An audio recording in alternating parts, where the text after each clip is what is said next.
Une journée clé. Nathalie Arthaud, vous qui étiez dans le cortège aujourd'hui, vous l'expliquez comment vous cette relative désaffection par rapport à la semaine dernière?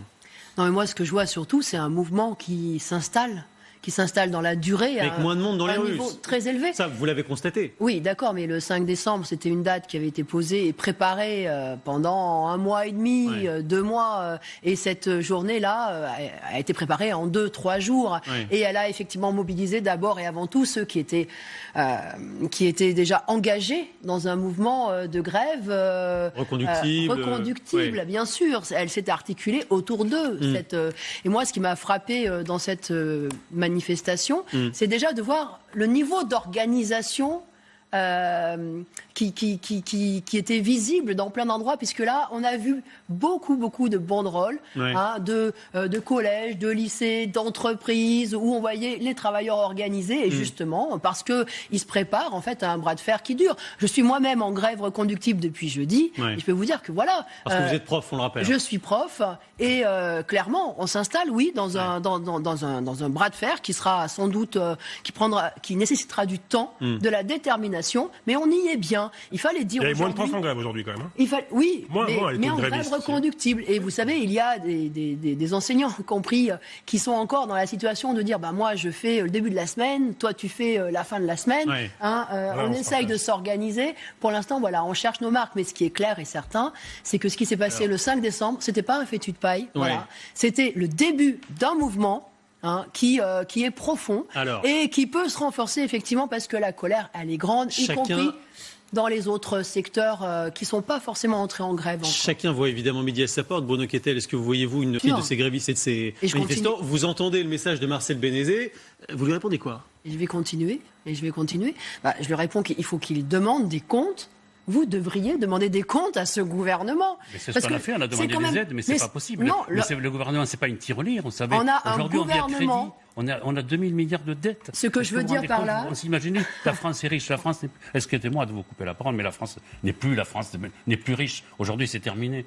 On est en train de creuser de la dette pour nos petits-enfants. Non, mais c'est grave, la situation. Je ne sais pas si vraiment vous l'avez bien compris. Donc, ce que je voulais dire, c'est que vous devriez, effectivement, vous tourner votre colère contre ce gouvernement. C'est ce que j'ai fait cet après-midi. Gouvernement qui s'obstine à faire une réforme dont on ne veut pas, dont la majorité des travailleurs, de ceux qui sont concernés, ne veulent pas. C'est lui le responsable. Oui, vous avez raison, faites pression sur lui et dites-lui, il faut arrêter. Il faut arrêter de chercher toujours et encore à taper sur les travailleurs parce que ils se défendent. Et moi, je suis du côté de ceux qui se défendent. Parce que quand on est quand on est confronté à une réforme qui va reculer l'âge de la retraite, qui va baisser les pensions, on va perdre, écoutez, moi je suis enseignante, mais ils ont fait le calcul à la RATP, à la SNCF, on peut faire le calcul sur un SMICAR, on va perdre 200, 300 euros sur nos pensions de retraite. Il faut faire comme si de rien n'était.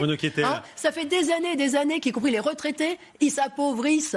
Ça fait des années qu'il y a un chômage de masse, qu'est-ce qu'il faut faire comme si rien ne se passait? Et à un moment donné, il faut réagir. Donc on réagit.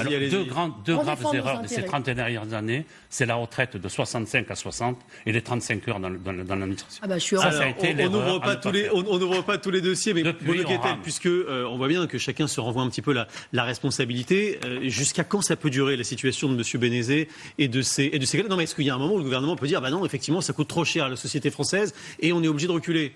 Je ne pense pas que ça marche comme ça, et je pense que vous le savez que ça ne marche pas comme ça. Demain, il y aura effectivement présentation du projet de loi par le Premier ministre dans ses grandes lignes. Et après, je rappelle quand même qu'il y aura le débat parlementaire, parce qu'on l'occulte souvent. Moi, j'entends qu'il faut retirer un projet qui n'est toujours pas aujourd'hui présenté en Conseil des ministres, donc il faut déjà le retirer. Donc c'est une manière de négocier, moi, qui me surprend toujours un peu. Ça, c'est un premier point. Et enfin, monsieur a tout à fait raison. Il y a des Françaises et des Français, des femmes et des hommes qui ont besoin de travailler, madame. Vous dites, faut lutter, il n'y a qu'à Faucon.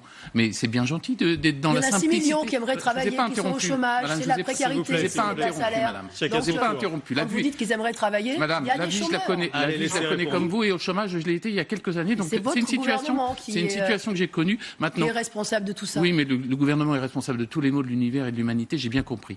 Avec vous, les choses sont binaires. Mais maintenant, il y a la vraie vie, madame. C'est votre réforme, c'est pas la mienne. Non, il y a la vraie vie, madame. Il y a la vraie vie, c'est celle des femmes et des hommes qui ont besoin de travailler tous les jours et qui aujourd'hui n'ont pas la possibilité parce que. Mais il n'y a pas que les commerçants. Il y a aussi tous les travailleurs, il y a aussi tous les ouvriers. Est-ce que vous êtes capable d'écouter? Est-ce que vous êtes capable d'écouter? Vous êtes capable d'écouter ou vous êtes là pour annoncer Et on peut vous laisser toute seule. On peut vous laisser toute seule. Les Françaises et les Français jugeront. D'ailleurs, ils vous ont déjà jugé au plan électoral, si je puis me permettre. Mais enfin, sur le fond, madame, s'il vous plaît, reconnaissez quand même le droit à monsieur de tirer la sonnette d'alarme pour les commerçants de ce pays qui sont dans la fragilité. Il y a eu un hiver très difficile pour eux dans les travailleurs. Reconnaissez-leur. C'est compliqué pour vous d'écouter, manifestement. Non, je pousse votre raisonnement jusqu'au bout. Reconnaissez le fait qu'ils défendent ses intérêts et que les travailleurs défendent les leurs également. Les travailleurs ne m'ont pas attendu pour défendre leurs intérêts. Ils ont raison. Après, il y a les centrales syndicales telles qu'elles fonctionnent aujourd'hui, que je n'ai jamais entendu se remettre en cause. La société, elle doit être réformée par tous les bouts, mais il n'y a que le monde syndical qui va bien, il n'y a que le monde syndical qui a tout compris, si on vous écoute. Mais la vie est un peu plus compliquée que vous ne la présentez. Allez, pour conclure, Marcel Bénézé. Alors moi, je défends les travailleurs silencieux, parce que les chefs d'entreprise aujourd'hui, je peux vous assurer qu'ils sont dans une peine. Ils ne sont pas silencieux, je les ai vus aujourd'hui, beaucoup nombreux, mais je veux dire qu'aujourd'hui, ils sont vraiment dans la douleur, parce qu'ils se demandent demain comment ils vont faire tourner leur business. Peut-être qu'ils malgré que je peux reconnaître que le gouvernement a un peu, excusez-moi le terme, merdé sur la communication. Il est temps aujourd'hui d'avoir une horlogerie suisse demain pour s'exprimer. Parce que pour les gens, vous savez, il y a un problème en France. Quand on ne comprend pas, il y a un loup, et quand c'est flou, il y a un loup. Quand c'est flou, il y a un loup. Voilà, ça c'est un gouvernement d'avant qui disait ça. Oui, mais je pense... Parmi les annonces probables pour demain, des compensations salariales pour les profs, Nathalie Arthaud. Ça devrait vous faire plaisir, ça, quand même, non ? C'est surtout ridicule. Pourquoi ? Parce que 37 € par mois par enseignant, c'est complètement ridicule. 400 à 500 millions, voilà, ce sont les chiffres. Ça ne compensera pas la perte de 300, 500, 600 € sur la pension. Ça ne la compensera pas du tout. Donc, tout ça, je peux vous dire que si c'est ça l'annonce, ça va renforcer le mouvement dans l'éducation nationale. Oui. Parce que là, on est vraiment pris pour des imbéciles. Ça fait des années que notre point d'indice est bloqué, que les salaires sont bloqués, sont insuffisants dans l'éducation nationale. Il y a toute une colère autour des conditions de travail qui se dégradent. Et là, on va nous expliquer que voilà, c'est complètement symbolique, c'est complètement à côté de la plaque. Et juste, quand même, ce que je voudrais dire, parce que effectivement, il y a des annonces, mais le principe, si le principe est préservé, c'est-à-dire la retraite par points, qui signifie, vous savez, et ça, François Fillon l'avait très très bien expliqué dans la campagne de 2017. Si vous êtes devenu une adepte de François Fillon, c'est devenu la référence. Très bien les retraites par points. Il explique ça parfaitement. Il explique, et y compris, ils compris, ils baissent. Donc, et par trimestre, c'est pas vrai. François Fillon a baissé les retraites par trimestre quand il y a eu la réforme par trimestre. Que ce soit par point ou par trimestre, on peut toujours ça ne change strictement rien sur le fondement de... Il ne faut pas faire le mauvais procès. Vous m'interrompez. Oui, je me permets de vous interrompre parce que vous dites des choses il se rattrape pour ce que vous m'avez interrompu. Je reprends François Fillon. Alors, voyez-vous, François Fillon qui avait expliqué que le point, c'était un instrument... Pas en même temps, pardon, c'est un peu technique en plus. À un moment donné, il faut se dire que quelle que soit la méthode de calcul, il faut qu'on ait une réforme qui permette de préserver la répartition, de préserver la solidarité et de préserver la justice. C'est 3 points qui sont pour nous, à l'UNSA, essentiels. Et moi, je vous le redis parce que ce que vous dites, quand vous dites par point, ça va... par point, la GERC et l'ARCO, c'est par point. L'IRCANTEC, c'est par point. Donc, soyons précis. En quoi, par point, ça va modifier ce que je vous ai dit, la répartition, la solidarité et la justice. Stéphane Ravier. Alors, attendez. Pour conclure. Quand même. Oui. C'est parce que le gouvernement se fixe effectivement une limite pour les dépenses des retraites et qu'à partir du moment où il y aura moins d'argent dans les caisses, tout simplement, on va faire baisser la valeur du point et donc baisser les pensions. C'est ce qui s'est passé en Suède. Et il y aura même plus de discussion. Allez, vous répondrez, Bruno Cattel, c'est promis. Voilà, ça sera automatique. Stéphane Ravier. Un outil très puissant. J'entends. Allez-y. Ce qui se dit en ce moment. Et nous, à l'UNSA, on demandait une transition longue, 10 à 15 ans. Ça là-dessus, vous serez entendu, semble-t-il. C'est un élément important. Oui. Parce qu'on ne peut pas transformer les systèmes de rémunération, par exemple, de la fonction publique que j'évoquais rapidement, comme ça, en quelques minutes. Il n'y a pas que la fonction publique qui va perdre dans cette réforme. Il n'y a pas que la fonction publique. Oui, mais moi, je tiens quand même à le dire ici. Parce que justement, y compris s'il y a autant de monde dans la rue, c'est précisément qu'on est tous perdants par ce mécanisme qui fait que le calcul de la retraite, il est sur toute la carrière. Et ça, tout le monde peut très bien le comprendre. En 93, c'était sur les 10 meilleures années dans le privé. Avec Balladur, c'est passé déjà sur les 25 meilleures années. Ça a fait reculer les pensions de retraite de 30%. Maintenant, vous faites encore reculer les pensions de retraite de tous en faisant le calcul sur toute la carrière. Et ça, c'est mathématique. Tout le monde peut réaliser que ça sera une perte pour les ouvriers du privé, une perte pour tous.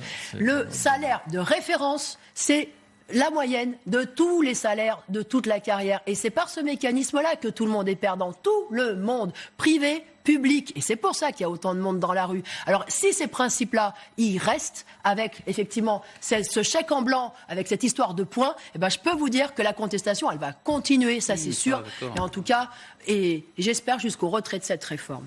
Mais si vous dites ce que vous dites aujourd'hui sur le plan technique, sur ce qui s'est passé dans l'histoire entre les décisions de M. Balladur qui se sont appliquées en 2003. Il y a d'autres décisions qui ont été prises en même temps, en particulier ce qu'on appelle l'indexation des salaires portés au compte sur la base de l'inflation, qui a fait autant baisser que ce que vous dites et qui pourrait, moi je suis très prudent, être corrigé dans le rapport de Levoy, en tout cas c'est comme ça qu'il le présente, en disant que ce salaire porté au compte pourrait être revalorisé sur l'évolution des salaires. Et ça change sensiblement les choses sur le long terme. Elles ont toutes contribué à faire baisser les pensions et à allonger la durée de cotisation et à repousser l'âge des retraites. Toutes, et celle-là, ça sera exactement la même chose, à moins qu'on